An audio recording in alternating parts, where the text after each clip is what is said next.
Welcome to another episode of the Biker PM. I'm your host, Anthony Pavelich. Today we have part 2 with Veronica Kirin. You can find out more about Veronica at veronicakirin.com. And if you haven't, go back and listen to part 1. So let's get started.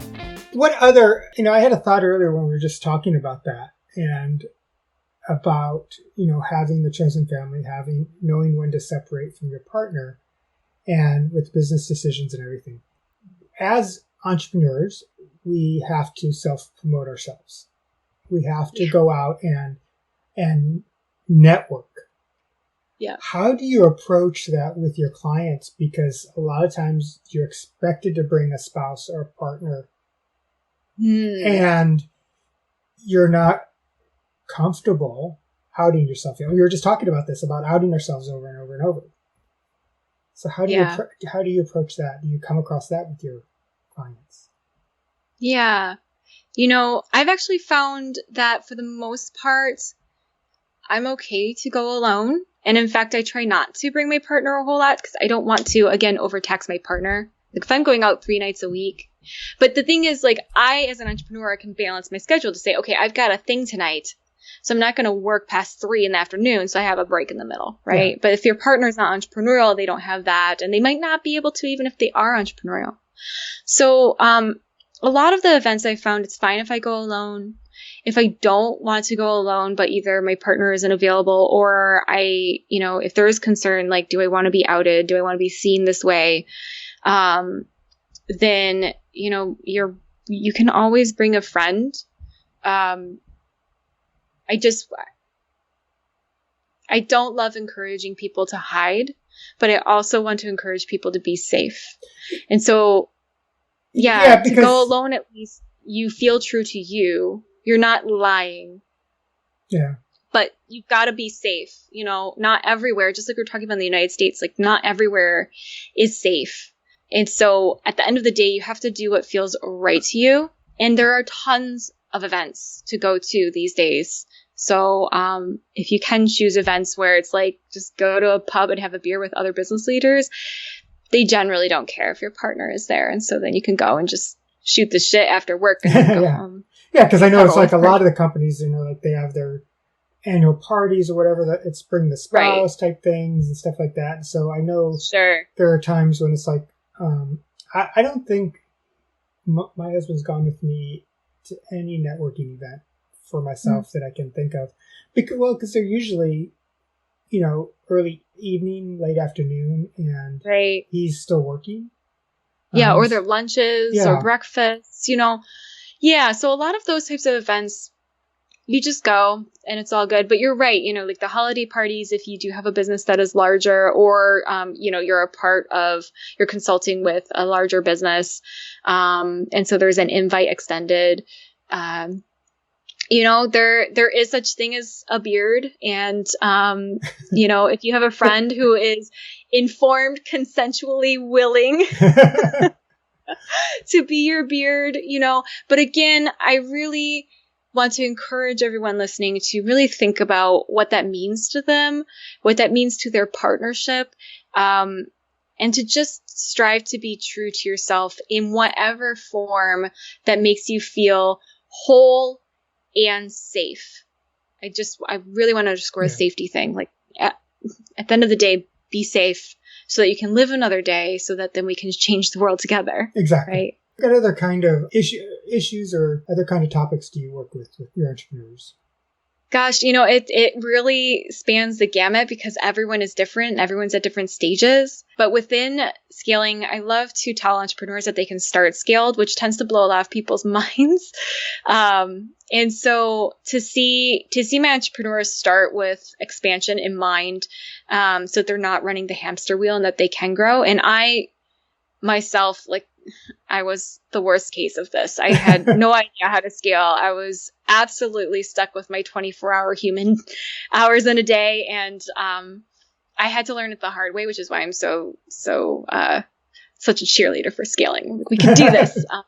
But so if you're thinking about scaling your business and you're not sure what to do, the first step that I tell people is to automate So look at what you can get for free on the internet to run your business for you. And there's a lot out there that you can do for free. And I know for sure this is exactly in your wheelhouse, Anthony. We're just, for project management, there's reminders that will remind you, as if you have an assistant, and scheduling as if you have an assistant.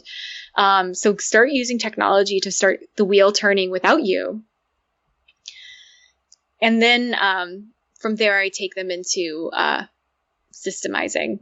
So what are you doing that's repetitive in your business that you need to write down, or you need to make into steps that you can look at every single time and just repeat those steps. So you don't have to think, because like Steve Jobs, right? Like he wore the same turtleneck all the time. I think like Mark Zuckerberg does that. And Dean Graziosi does that. He wears those black t-shirts all the time. There's actually like a lot of entrepreneurs I've heard of too that will like eat the same thing for breakfast every day. So it's just, you don't have to think. You don't have to make as many decisions, so you don't get decision fatigue. But we're doing that to ourselves as entrepreneurs by trying to reinvent the wheel every single time we put out a contract or, build the next thing, whatever you've got going on in your business. So try to systemize as much as possible, but then make sure you document it really well, because you are fabulous and amazing. And so you are going to need to hire at some point, because your business is just going to do that well. And when you do hire a contractor or an employee, you need it to be written down. It will cut your training time in half, which means you are paying them to do work instead of to train. And then they'll know what they're doing. They'll feel more confident. They'll be able to come into the business and feel like they know how to perform and behave and to fit into the culture, which means that everything's going to go so much more smoothly. Yes, I think there are a lot of tools out there that you can use when you're talking about automating that are free. People think that, and that's one of the things when I talk about project management, that, it's so expensive to do project management. You have to buy all these software. I have Trello I use. It's free. You can get free accounts. Free. Yeah. Free. Todoist is free. There's so many that if it's just you or one or two people, it's free. In fact, honestly, like I feel like there's decision fatigue in just figuring out which app to use, because there's so many. It can be. It truly can be, because there's so many out there. Then you have to try to. I think people spend too much time trying to find the perfect fit, and you're never going to find that perfect fit that does everything. So you have to kind of. And your business is going to change and grow. Yeah, that's what you want. So find something that works. Use it for now, and then hopefully by the time that you need to make a pivot, you have somebody to help you. But a lot of these tools have export features, and so you can take a lot with you. Yeah. Mm-hmm. So what kind of tools or resources do you use with your queerpreneurs? So I actually have, with regards to coaching specifically, I actually have an entire coaching platform that I use that automates for my work. So again, right, like we want to make sure that everything is as automated as possible and systemized as possible. And so I bring them into a system that has reminders for them. They can schedule themselves. They can make their payments themselves. They can set tasks and goals for themselves and track it all. And so if I'm working with somebody who's saying to me, like, I don't know the system, I don't know the steps, I don't know what to do. I start to say, like, let's look at your industry. What's available for your industry? Like an amazing example actually is a client that I have who's a cleaner. She does commercial cleaning of buildings, and there is a CRM and project management software specifically for cleaning companies. Like everything. That doesn't surprise me. Because what happens is somebody gets into that business and they need something specific and they create it. Right. And then they can go market it. And then that's scaling their business right there, because then they market what they've created. Right. That's it. And so to think creatively, and then think too, like, what are you doing already in your business that could be monetized? Like one of my favorite YouTube channels is a guy who fixes furniture. And I'm not even going to try to explain why. But it's soothing. But you get lost in it. he's making money off of YouTube for something he's already doing. So just like you said, like you need a project management tool and it doesn't exist. So create it and now sell it. And now you have your business and you have a tool you sell. There's tons within your business that you're already doing that probably can be monetized and you just haven't thought about it that way. So do think creatively within your organization, within your company, and then really think about being the difference, like being the change. Because again, as queerpreneurs, we're so used to fight in the battle. And as you said, like the coming out and the exhaustion and the management and just there's so much to it for us that what do you want your company to do in the world? Not just like what is the product and what is the service, but also the branding, the external, like how do your clients and customers feel about working with you? Do they walk away feeling better and more accepted and freer?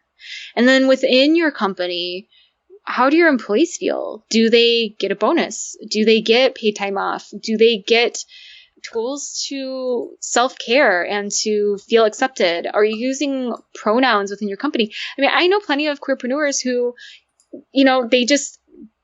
they're not, non-binary. They identify as he or she. And so they don't think about pronouns actively. And so they haven't put it into their employee handbook.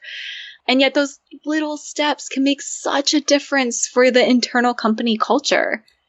Do you often struggle with finding the right stakeholders, the right people to be involved in your projects? Are you wasting a lot of time tracking down who they are, keeping them engaged? If you want to have better processes, join my workshop for 3 days, June 9th through 11th. You can get more information and sign up at thebikerpm/gettingtherightpeople. Again, that's thebikerpm/gettingtherightpeople. Hope to see you there. It's interesting because I've actually started seeing on LinkedIn sometimes people will put the preferred pronouns in their profile, whether it be they, them, he, him, or so. It is something that is becoming more and more apparent that the need is out there for that. Yeah. Or like even so for stories of COVID, I'm working on this book and you took the pre-interview questionnaire and I asked for your pronouns there. And that's like a tiny little thing. I'm writing a book. What does it matter? But people are going to read that book. And not only have I made the people who are interviewing feel safer and seen, but then in the book, if you are asking to be in the book and you are saying, yes, I want my name to be in there, right? Some people are saying they want to be anonymous because of their profession or the situation that they're in, which thank you to them because they could get in trouble for interviewing and yet they're still speaking out about what they're seeing during this pandemic. But so if you don't want to be anonymous and you're being a part of the book, I can honor you. And also, a kid may read it sometime into the future and think, these people were seen, which means I could be seen. So you don't know how these teeny little steps that you could take within your company, inwardly or outwardly, is it helping to celebrate Pride or is it in your employee handbook? You don't know how those little steps are going to affect the world in such a positive way. And then you have helped move the bar for the next generation coming up. That's a great point. And it's very thought provoking and very, but the thing is it's a good message for not only to use within your company, but for people that are listening when they're interacting with queerpreneurs, entrepreneurs, to find out. That was the kind of the basis of that article that I read, and I shared it on social media, is that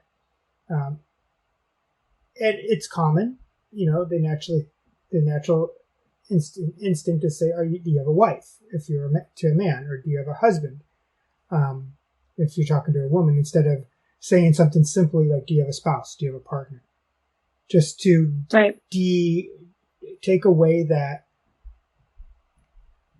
uncomfortable of having to feel like you have to correct somebody. Definitely. Because you may feel bad. The fact of right. And by making an assumption like that, which you don't even realize you're doing. You're even socially conditioned to say, man must be with woman, so wife. And you just say the word. You don't realize, right?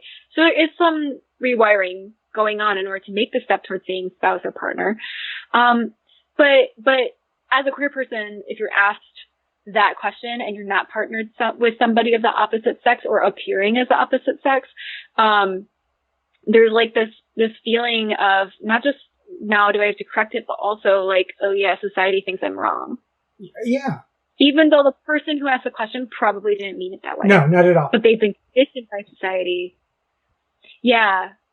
So these little tiny things, just as people out in the world, you can make such a difference with the tiniest little thing. So we're getting close to our time, so I don't want to keep you held up much longer. But if people want to find out how they can work with you, how do they go about doing that? Yeah, so as you graciously put just below my name is my website, veronicakirin.com. If you're curious about stories of COVID, the information is on that website.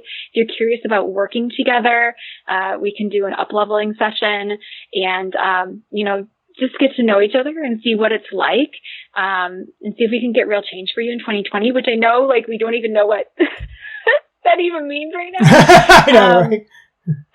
Not yet. Like right? at the beginning of 2020, we were like, let's set our 2020 goals. It's going to be such a great year. And I knew, like, I could feel like something big's coming, but I thought it was going to be like, I don't know. Yeah, there's so many plans. I mean, like we were talking yesterday, so many things that everybody had planned for 2020, and they're just like, well, not now. Here we are. Yeah. So I'm working a lot instead of working on scaling right now specifically. We'll get back to scaling as things get back going. But right now, if you are in your business and you feel the need to pivot, but you don't know how and you don't want to lose sight of the ultimate goal, because there are people panic pivoting and then they're going off the rails, actually. They're moving their business in the wrong direction.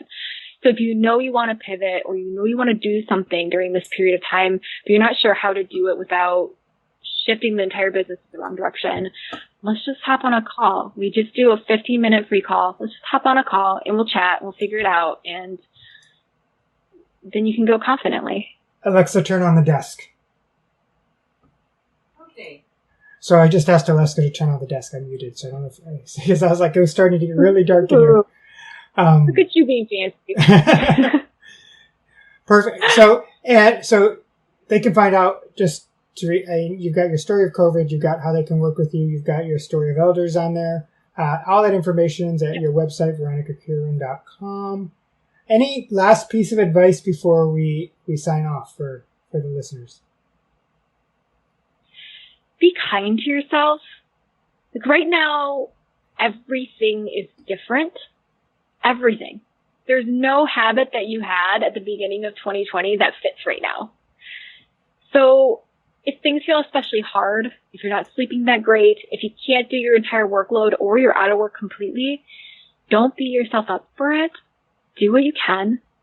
And then be grateful that you have the chance to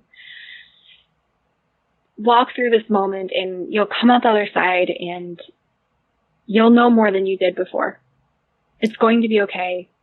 I think we're all gonna just be kind. I think we're all gonna come out of this different. I hope. Yeah. It's gonna change a lot of things. So I appreciate you being on with me again. I like doing these Facebook Live interviews occasionally. So thank you for doing this with me. And we'll be talking soon. We'll keep in touch. Yes, indeed. Thanks for having me on. Thank you. Thanks for joining us for another episode of the Biker PM. Don't forget to subscribe and leave a comment. I'd love to hear what you think. And remember, if you're an entrepreneur that wants to be with like-minded individuals and improving their project management skills, join the Biker PM Facebook group. Until next time.